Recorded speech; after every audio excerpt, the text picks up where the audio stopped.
Assalamualaikum warahmatullahi wabarakatuh.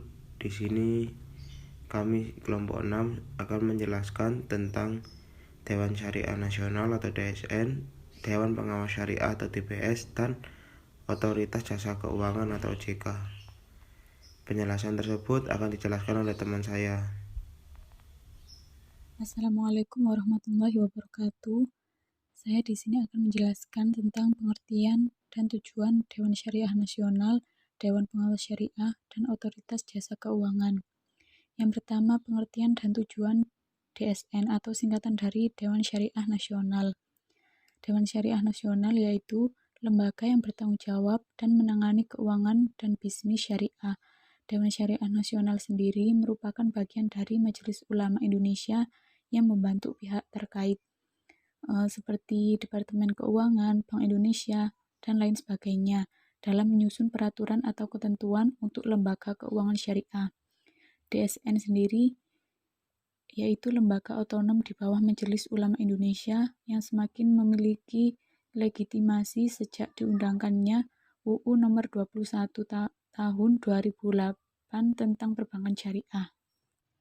Sedangkan tujuan dari Dewan Syariah Nasional yaitu dewan yang menangani segala tindak tanduk dan juga bertugas demi kebaikan dan kemaslahatan lembaga syariah secara nasional. Selanjutnya yang kedua yaitu pengertian dan tujuan Dewan Pengawas Syariah.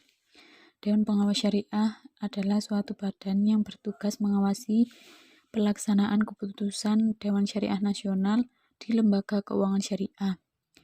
Dewan Pengawas Syariah ini diangkat dan diberhentikan di lembaga keuangan syariah melalui rapat umum pemegang saham setelah mendapat rekomendasi dari Dewan Syariah Nasional. Selanjutnya tujuan dari Dewan Pengawas Syariah yaitu Dewan Pengawas Syariah mampu mengawasi kegiatan usaha lembaga keuangan syariah agar sesuai dengan ketentuan dan prinsip syariah yang telah difatwakan oleh Dewan Syariah Nasional. Assalamualaikum warahmatullahi wabarakatuh. Saya Fiatu Zakia dari kelompok 7 akan melanjutkan presentasi dari kelompok 7. Yang pertama adalah OJK. Pengertian OJK adalah secara sistem Otoritas Jasa Keuangan. OJK adalah sebuah lembaga independen yang bebas dari campur tangan pihak lain yang memiliki fungsi, tugas, dan wewenang pengaturan, pengawasan, pemeriksaan, dan juga penyidikan. Hingga tahun 2022 mendatang, OJK dipimpin oleh Ketua Dewan Komisioner Otoritas Jasa Keuangan yaitu Wimbo Santoso, Sarjana Ekonomi.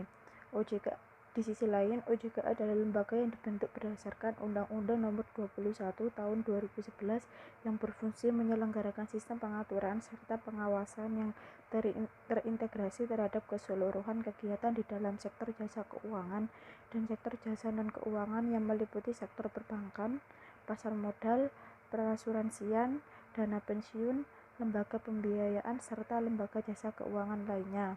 Dengan dibentuknya OJK, diharapkan mampu mendukung kepentingan sektor jasa keuangan secara menyeluruh dan bisa meningkatkan daya saing perekonomian. Selanjutnya, sejarah berdirinya Dewan Syariah Nasional, Dewan Pengawas Syariah, dan Otoritas Jasa Keuangan. Yang pertama, sejarah berdirinya Dewan Syariah Nasional. Seiring dengan perkembangan ekonomi syariah di Indonesia, Majelis Ulama Indonesia mengadakan tim rapat pembentukan Dewan Syariah Nasional pada tanggal 14 Oktober 1997. Lokakaryannya Ulama tentang Reksadana Syariah yang diselenggarakan Majelis Ulama Indonesia Pusat pada tanggal 29 sampai 30 Juli 1997 di Jakarta merekomendasikan perlunya sebuah lembaga yang menangani masalah-masalah yang berhubungan dengan aktivitas lembaga keuangan syariah. Pada tahun 1999, Majelis Ulama Indonesia membentuk Dewan Syariah Nasional dengan menerbitkan SK MUI tentang pembentukan Dewan Syariah Nasional. Pembentukan Dewan Syariah Nasional merupakan langkah efisiensi dan koordinasi para ulama dalam menanggapi isu-isu yang berhubungan dengan masalah ekonomi atau keuangan. berbagai masalah atau kasus yang memerlukan fatwa akan ditampung dan dibahas bersama agar diperoleh kesamaan pandangan dalam penanganannya oleh masing-masing Dewan Pengawas Syariah yang ada di Lembaga Keuangan Syariah. Selain itu, Dewan Syariah Nasional juga mendorong penerapan ajaran Islam dalam kehidupan ekonomi dan keuangan. Dewan Syariah Nasional akan senantiasa dan berperan secara proaktif dalam menanggapi perkembangan masyarakat Indonesia yang dinamis dalam bidang ekonomi dan keuangan. Yang kedua yaitu sejarah berdirinya Dewan Pengawas Syariah. Sekitar tahun 1999, perhatian umat Islam di Indonesia terhadap ajaran ekonomi yang berdasarkan syariah mulai tumbuh dan berkembang. Melihat kenyataan seperti itu, Majelis Ulama Indonesia bersama institusi lain, terutama Bank Indonesia, memberikan respon positif dan bersifat proaktif. Salah satu hasilnya adalah kelahiran Bank Muamalat Indonesia. Sebagai bank yang pertama di Indonesia yang berbasiskan syariah dalam kegiatan transaksinya, kelahiran bank syariah diikuti dengan bank-bank lain, baik yang berbentuk full branch maupun yang hanya berbentuk divisi atau unit usaha syariah. Tak ketinggalan lembaga keuangan syariah lainnya seperti asuransi syariah Takaful, Dompet Duafa, BPRS, dan BMT yang terus bermunculan. Dalam memurnikan pelayanan institusi keuangan syariah agar benar-benar sejalan dengan ketentuan syariah Islam, maka dibentuklah Dewan Pengawas Syariah, yang mana keberadaannya Dewan Pengawas Syariah ini sangat mutlak diperlukan. Dewan Pengawas Syariah merupakan lembaga kunci yang menjamin bahwa kegiatan operasional institusi keuangan syariah sesuai dengan prinsip-prinsip syariah. Selanjutnya yaitu yang ketiga, sejarah berdirinya Otoritas Jasa Keuangan. Sesuai dengan amanah pasal 34 UU nomor 23 tahun 99 sebagaimana diubah dengan UU nomor 3 tahun 2004 tentang Bank Indonesia telah lahir Undang-Undang nomor 21 tahun 2008 tentang Lembaga Otoritas Jasa Keuangan. Undang-undang tersebut diberlakukan mulai 1 Januari 2013. Lembaga independen tersebut akan ditugaskan untuk mengatur dan mengawasi lembaga keuangan bank dan non-bank. Lembaga keuangan non-bank seperti asuransi, dana pensiun, bursa efek atau pasar modal, modal ventura, perusahaan anjak piutang, reksadana, perusahaan pembiayaan, dana pensiun, dan asuransi. Nah, pembentukan Otoritas Jasa Keuangan merupakan upaya pemerintah Republik Indonesia menghadirkan lembaga yang mampu menyelenggarakan sistem pengaturan dan pengawasan terhadap keseluruhan kegiatan sektor keuangan, baik perbankan maupun lembaga keuangan non-bank. Secara fungsi, lembaga ini menggantikan tugas Badan Pengawas Pasar Modal dan Lembaga Keuangan, serta mengambil alih tugas Bank Indonesia dalam pengawasan perbankan. Baik, saya akan melanjutkan presentasi dari teman saya. Selanjutnya, fungsi Dewan Syariah Nasional. Yang pertama, mengawasi produk-produk lembaga keuangan syariah sesuai dengan syariah. Tentu mengawasi produk-produk dengan syariah sesuai dengan syariah. Yang kedua, meneliti dan memberi fatwa bagi produk-produk yang dikembangkan oleh lembaga keuangan syariah. Yang ketiga, memberikan rekomendasi para ulama yang akan ditugaskan sebagai Dewan Syariah Nasional pada suatu lembaga keuangan syariah. Yang keempat, memberikan teguran kepada lembaga keuangan syariah jika lembaga bersangkutan menyimpang dari garis panduan yang telah ditetapkan. Jadi, tidak boleh ada yang melanggar keluar dari syariah. Selanjutnya, fungsi DPS atau Dewan Pengawas Syariah sebagai penasehat dan pemberi saran kepada direksi, pimpinan unit usaha syariah, dan pimpinan kantor cabang syariah mengenai hal-hal yang terkait dengan aspek syariah. Tentu saja ini menasehati atau memberi suatu arahan kepada unit-unit syariah dan kantor-kantor syariah mengenai tentang aspek syariah. Yang kedua, sebagai mediator antara lembaga keuangan syariah dengan Dewan Syariah Nasional dalam mengomunikasikan usul dan saran pengembangan produk dan jasa dari lembaga keuangan syariah dan memerlukan kajian dan fatwa dari Dewan Syariah Nasional. Yang ketiga, DPS melakukan pengawasan secara periode pada lembaga keuangan syariah yang berada di bawah pengawasannya. Yang keempat, DPS berkewajiban mengajukan usul-usul pengembangan lembaga keuangan syariah kepada pimpinan lembaga bersangkutan dan kepada DSN.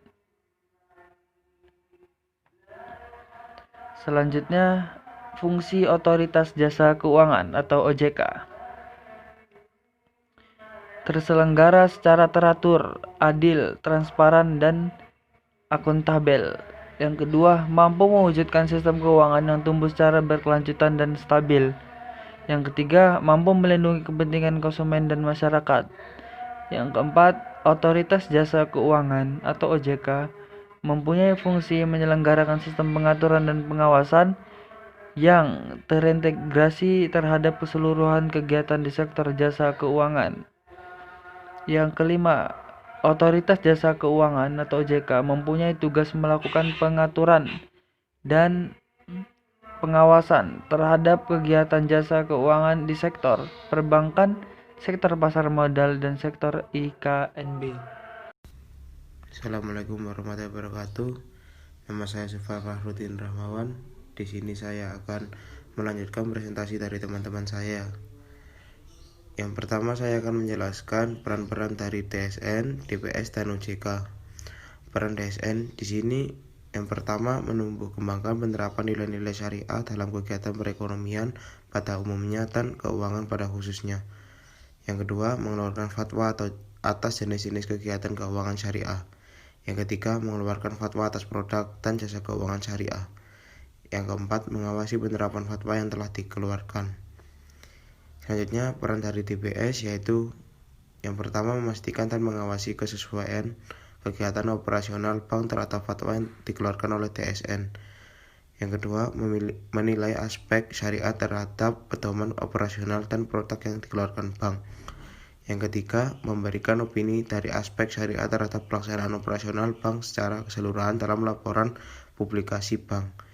Yang keempat, mengkaji jasa produk baru yang belum ada fatwa untuk dimintakan fatwa kepada DSN. Dan yang kelima, menyampaikan laporan hasil pengawasan syariah sekurang-kurangnya setiap 6 bulan kepada direksi, komisaris DSN, dan Bank Indonesia. Dan yang terakhir yaitu peran OJK. Yang pertama, mengatur berbagai jasa keuangan. Yang kedua, mewujudkan sistem keuangan agar tumbuh secara berkelanjutan. Yang ketiga, melindungi konsumen dari masyarakat. Di sini prinsip-prinsip dasar OJK dibagi menjadi 5. Yang pertama ada independensi, yang kedua pertanggungjawaban, yang ketiga akuntabilitas, yang keempat transparansi, dan yang terakhir kewajaran atau fairness. Oke, selanjutnya perbedaan antara DPS, DSN, dan OJK. Di sini DSN merupakan lembaga yang berwenang mengeluarkan fatwa tentang suatu produk yang dibenarkan atau membahas boleh atau tidaknya diberlakukannya suatu produk bagi lembaga keuangan syariah berdasarkan prinsip-prinsip syariah. Sedangkan DPS merupakan lembaga yang ada di tiap lembaga keuangan syariah yang menjaga agar produk yang dijalankan di lembaga keuangan syariah tetap berjalan pada koridor-koridor Islam. Dengan demikian, DPS seakan-akan seperti perpanjangan tangan dari DSN MUI dalam melakukan pengawasan penerapan prinsip syariah di lembaga keuangan syariah. Dan yang terakhir, OJK di sini berfungsi menyelenggarakan sistem pengaturan dan pengawasan yang terintegrasi terhadap keseluruhan kegiatan di dalam sektor jasa keuangan, baik di sektor perbankan, pasar modal, dan sektor jasa keuangan non-bank seperti asuransi, dana pensiun, lembaga pembiayaan, dan lembaga jasa keuangan lainnya. Baik, di sini saya akan menjelaskan tentang prosedur kinerja DPS dan OJK pada lembaga keuangan. Yaitu prosedur kinerja DPS. Yang pertama, melakukan pengawasan secara periodik pada lembaga keuangan syariah yang berada di bawah pengawasannya. Yang kedua, berkewajiban mengajukan usul-usul pengembangan lembaga keuangan syariah kepada pimpinan lembaga yang bersangkutan dan kepada Dewan Syariah Nasional. Yang ketiga, melaporkan perkembangan produk dan operasional lembaga keuangan syariah yang diawasinya kepada DSN sekurang-kurangnya 2 kali dalam 1 tahun anggaran. Terus, prosedur kinerja OJK. OJK memiliki tugas melakukan pengaturan dan pengawasan terhadap kegiatan jasa keuangan di sektor perbankan, pasar modal, dan IKNB. Setiap sektor keuangan tersebut menjalankan serangkaian tugas yang hampir semuanya terbilang sama. Secara rincinya, tugas tersebut adalah menyusun peraturan, pembinaan, pengawasan, penegak hukum yang telah dibuat, dan sebagainya. Adanya tugas tambahan lain biasanya tergantung dari keputusan yang diberikan oleh Dewan Komisioner. Otokritik kinerja DSN dan DPS. Pengawasan syariah selama ini dilakukan oleh DPS tidak memiliki pedoman yang standar bagi semua anggota DPS. Tata cara pengawasan dan pelaporan sepenuhnya diserahkan kepada anggota DPS, sehingga antara satu DPS di bank syariah dengan bank syariah lainnya dapat berbeda tata cara pengawasannya dan pelaporannya.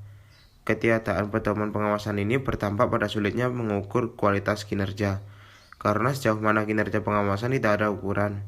Hasil pengawasan syariah pun merupakan hasil penilaian anggota DPS atas kesesuaian bank syariah terhadap fatwa DSN yang tidak ada acuannya, sehingga kualitas pengawasan sangat bergantung pada komitmen dari masing-masing anggota DPS, ketersediaan sarana dan prasarana, serta biaya yang memadainya. Sekian dari kelompok 6. Wassalamualaikum warahmatullahi wabarakatuh.